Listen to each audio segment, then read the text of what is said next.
r/TooAfraidToAsk. Interesting Owl 1815 says, am I weak if I couldn't mentally survive WWII? My dad often tells me how weak I am. He thinks I'm weak because I struggle with mental illness, can't handle living in my family, and experience panic attacks when something happens that reminds me of bad events in the family, or when he yells at me. He frequently asks what I would have done during WWII. For example, a few months ago, we were watching a documentary about underground resistance, where a 16-year-old girl didn't break under extreme psychological pressure when interrogated by the Nazis, because she and her family were part of the resistance. My dad had been calling me weak before that, but ever since, he often brings her up as an example. She was only 16, and I'm 24. But I don't think I was always this weak.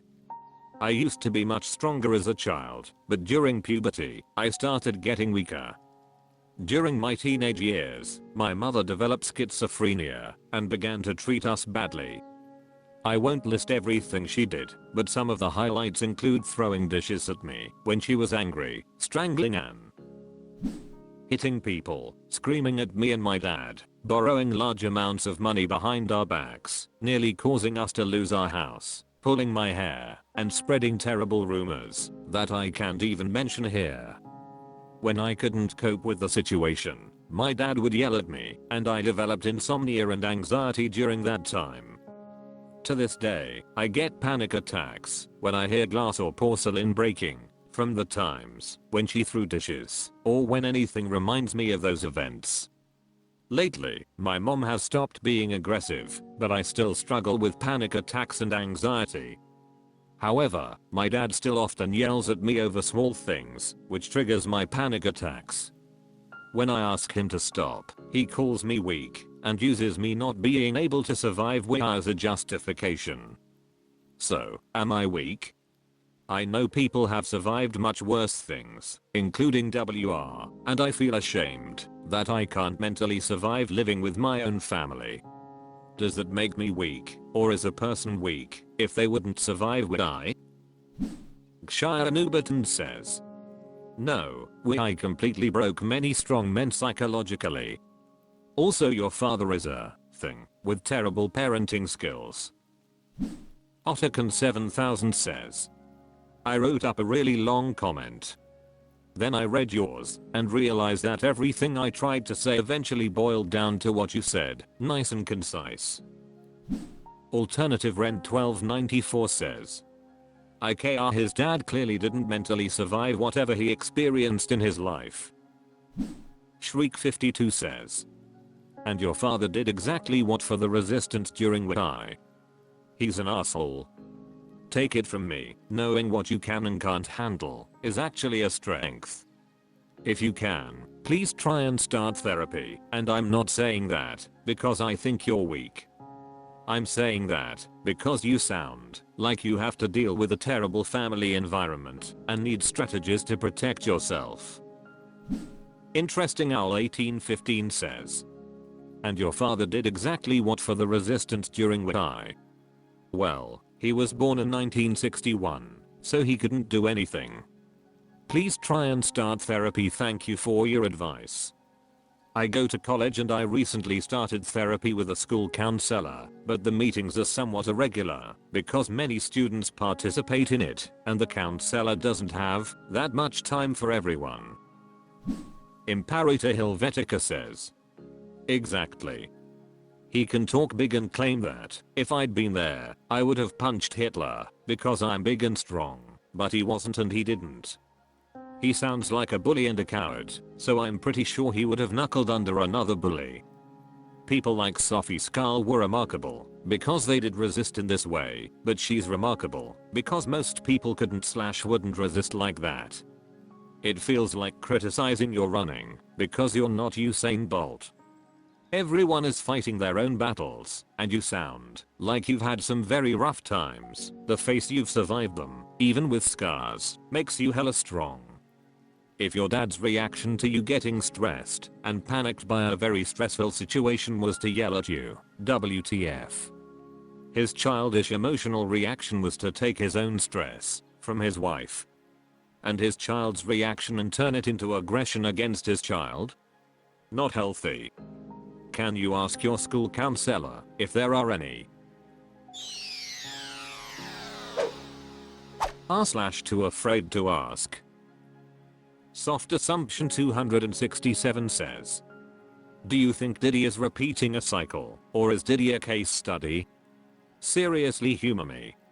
I wanna know Reddit's take on this situation.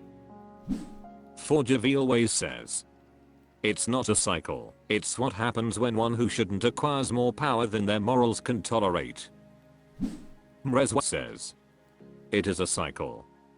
Diddy wasn't the first, and he won't be the last. Imalish says, I think he will end up like Epstein. Twinkler Kitchen says, he's repeating the cycle in the sense that he was allowed to get away with so much for so long because the entertainment industry has had a problem with this for such a long time that it's normalized. The actual depravity and extent of what he's done though, that's all Diddy. Even outside of his sexual depravity, he has always been a violent, dangerous man who has very little consideration for others, unless they can do something for him, and he's never really tried to hide that.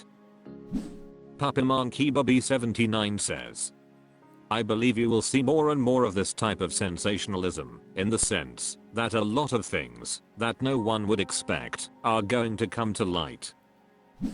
Faith Over says, absolute power corrupts absolutely. This takes on a different meaning for different people, but the idea at the core is the same. Diddy is a degenerate that acquired enough wealth and power to live out his degeneracy in secrecy for many years. It's happening this moment, countless times over, with other mega rich people. Put another way, how do you stimulate dopamine release when you're a Diddy type? You're rich. You're powerful.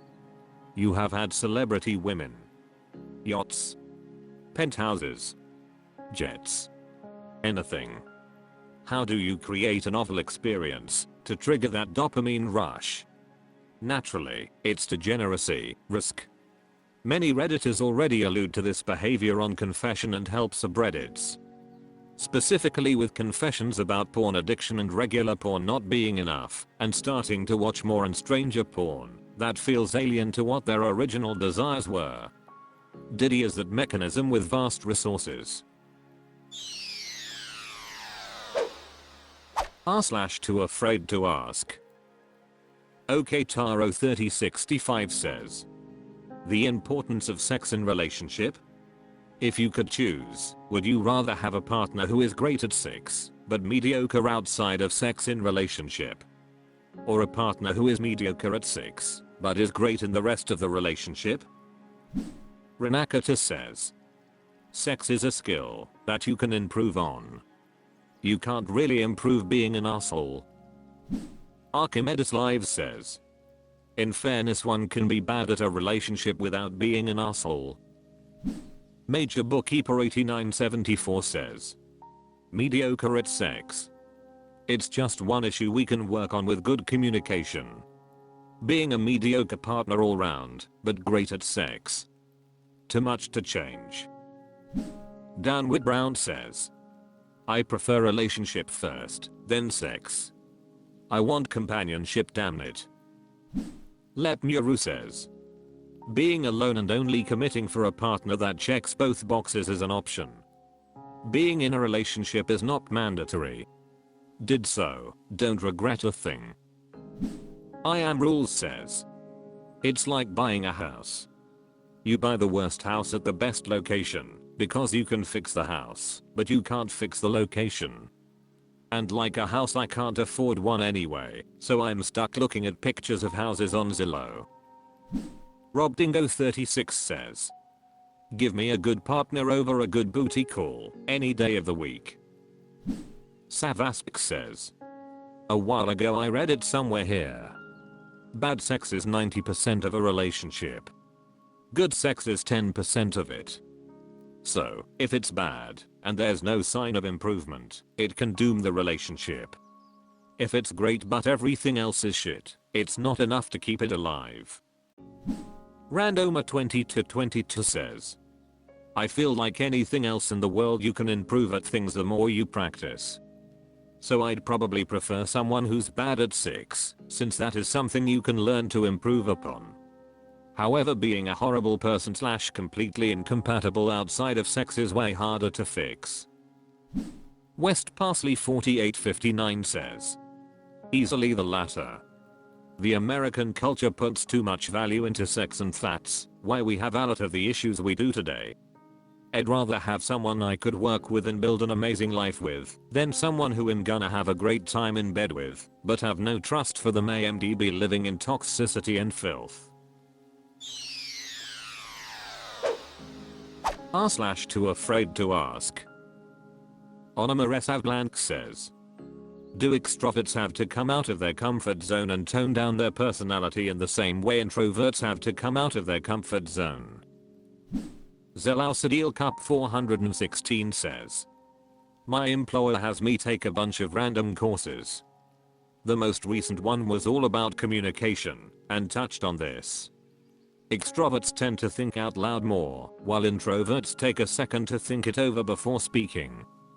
The extrovert might misinterpret the other's silence as them not understanding, while the introvert feels like they are talking to someone that doesn't give them time to think or care about their opinion. As an introvert myself, I like to have time to think stuff over. Silence isn't always a bad thing. I'm talking to myself for a second. I'll get back to you once I've replied to myself. A Turbotanical says, that's really interesting to hear.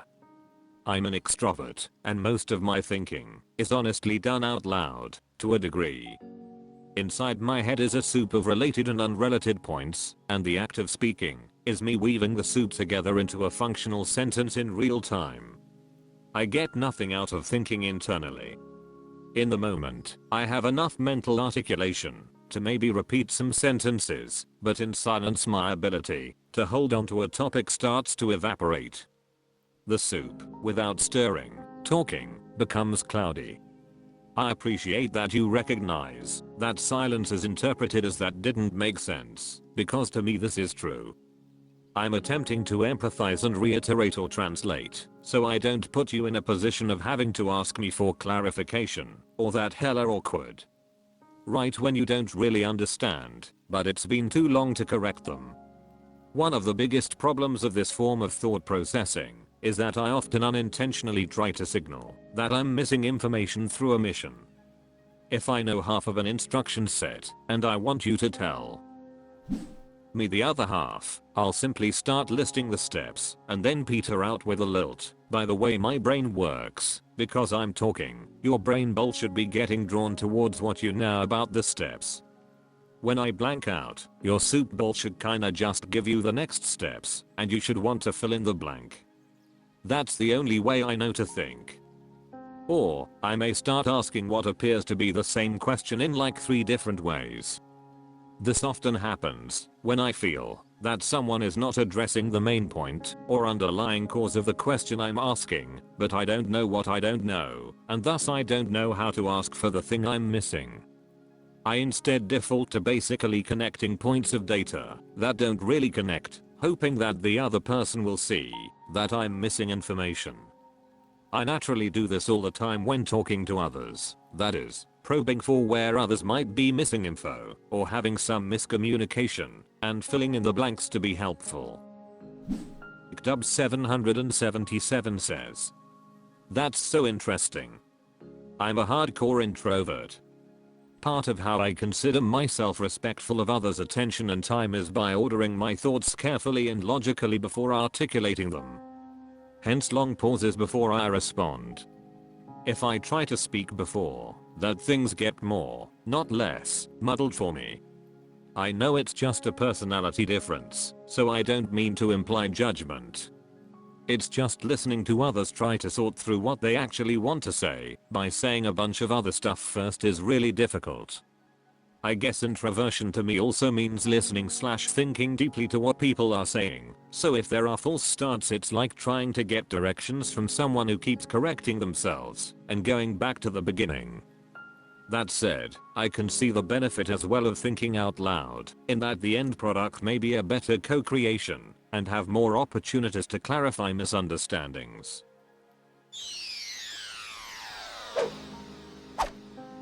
That's all for this video. Thank you for watching. Please subscribe.